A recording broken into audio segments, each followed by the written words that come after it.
Good morning, good afternoon, and good evening, agents. Welcome back to another fantastic Division gameplay commentary.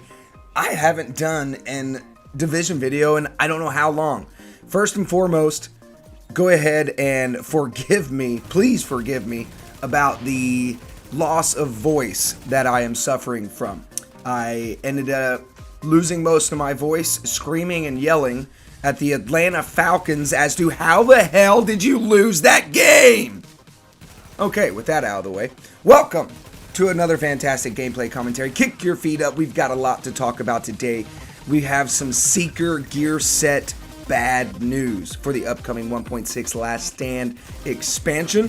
And also we want to generally cover some updates and tweaks and balances that will be coming. And then first and foremost, PvP expansion. And this will be slated to be dropping in just another month or two. There has been no release date as far as an official release date. We just know it's in spring, and we just know spring is about a month or so away. Now, with all of that out of the way, we've got a lot to cover. Let's go ahead and get started. Now, Ubisoft fans may want to stay tuned for, like I said, this Division Update 1.6. Now, it seems that the much-awaited SEEKR set will not be making its first appearance in the 1.6. Why do they do this? They show off a gun or they show off a gear set, they tease the hell out of it, and then they say, psych, you can't have it. I don't know. It's the worst case of false advertisements that I've ever seen, and they repeatedly do it. But going on with the news that I've got for you guys today, the Division Update 1.6 marks the official introduction of the Last Stand game mode. This is also the first update of the year that will hopefully fix some pressing issues in the game. Now, however, it seems one of the most awaited gear sets will not be making an appearance in 1.6. Developers have officially written that the SEEKR Gear Set will not be appearing in the 1.6, which asks the questions, why in the hell not? Turns out Ubisoft and Massive Entertainment developers have revealed this little tidbit inside their patch notes. Fans can read from the full list of changes over on the public test servers. Unfortunately, fans of the game can remember that Ubisoft has started opening public test servers for its new updates in the past few months. This is why it was a surprise when fans were told the SEEKR set will not appear in the update's official launch. Now, the SEEKR set was already rebalanced in the second PTS update. However, it was not tweaked enough. The Ubisoft blog only said that there are persistent balancing issues in the gear, but did not elaborate on the matter. Now, in previous patch notes, again, over on the Ubisoft blog post, the SEEKR set proved to be, quote, too strong.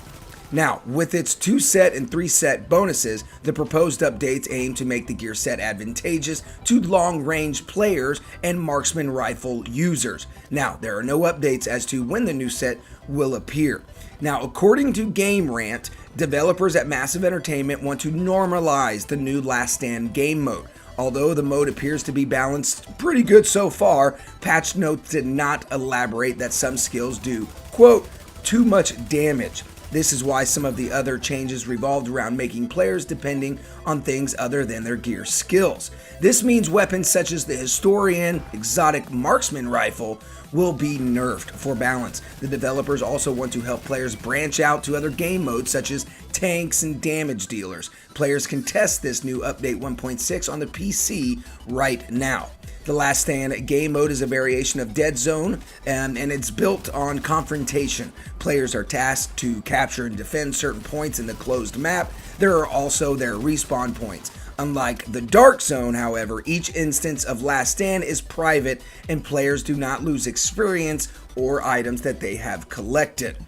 Now, going back to the SEEKR set, this is bad news. I don't understand why they can't get this stuff figured out and rolled out in a reasonable amount of time. Now, in other news, the Division players' Phoenix credits can now hold an amount of 5,000. I repeat, you can now hold 5,000 Phoenix credits. Other added features included on the PTS in the patch 1.6 is the ability to reload while sprinting. I have been calling for this. I don't know how long, but it is really a hindrance when you can't do something as to that nature. Now, with the decrease of the cooldown time of medkits that is also coming in the 1.6, it's being decreased back down to 12 seconds. Other than that, the PTS for the game also corrected the glitch in the way of the Hilder and Error weapon pair worked. In addition to the correction, the PTS also adds the Last Stand PvP game mode, which is all obviously a part of the last expansion. Now, the Hilder and Error was a critical choice for the game developers as to revolutionize how players test other aspects of the game. Hopefully, the fix to the overpowered weapon in the Division can bring more balanced experience in the coming weeks. For those players, like myself, who have not been able to take part in the PTS playable test servers, players can look forward to trying out the new features included in 1.6 and the Last Stand DLC. Now, Massive has not announced about a release date, but I'm still calling it for April or maybe late March. So give it another month. It's coming out, guys. Be patient. Now, I want to go ahead and wrap up today's Division video with some information about the new Dark Zone North. I am really excited about the new expansion to the Dark Zone. This will be covering 3 new playable areas. Developer Massive had to know early on that the Dark Zone would be controversial because it always has been. Some people like it, some people absolutely hate it with a passion. Now, certainly it knows so now. So yet again, the developer is making tweaks to the area, as it always has. The Dark Zone allows agents to take on each other and enemies generated by the game. It's still the best way to get your hands on some of the game's best loot, but the Dark Zone North is a huge extension coming in the 1.6 update. It'll roughly double the size of the original multiplayer area. Rather than stay at street level, Dark Zone North will offer more underground and rooftop play spaces. In other words, a lot of verticality. New rewards give gamers a reason to explore Dark Zone North and other areas of the multiplayer experience. The multiplayer space is getting what Massive calls landmarks, with tons of enemies that are lurking nearby. Killing them gets players more character extras, but they'll have to survive waves of deadly enemies to extract the gear that they pick up. Dark Zone contamination events force players to manage their health as they battle against waves of cleaners in the area's underground tunnels and corridors. Filters and masks won't help players at all, and leaderboards will help players compare how successful they've been in the Dark Zone to what their friends have been achieving.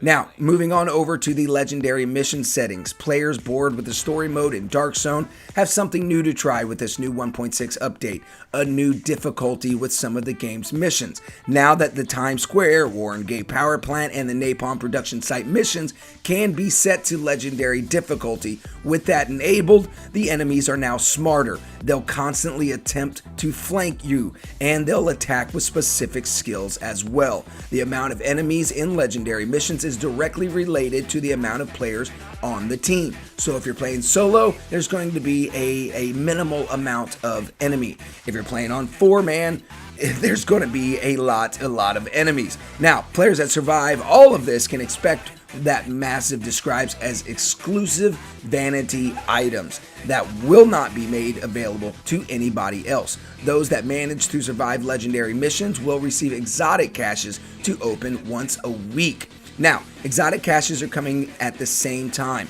okay, with the new exotic weapon sets and unique talents for exotic weapons. Now, to be clear, exotic weapons are what the game considers named weapons. The exotic weapon sets will require 2 pieces to unlock their skill. A set of balancing changes will apply to any named weapons the players have already had on their character or in their stash. Okay, I know that's a lot to consume in one video. First and foremost, well, it's not really first and foremost, but I apologize sincerely that the game or this video ended up being a little longer.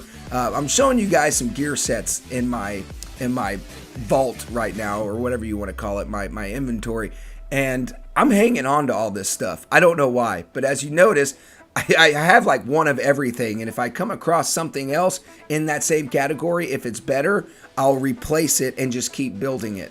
My inventory is, I think I have about 95% of everything, maybe 96. I don't know exactly what I'm missing, but I'm hanging on to everything because nobody knows what's going to be good in 1.6. What we do know about 1.6 is the Alpha Bridge build. It's going to be completely nerfed, folks. So, time to make a new build. That's why I'm hanging on to everything I can absolutely have. Awesome. If you guys enjoyed today's video, please hit the indicator of the upward thumb. Until next time, you guys rock.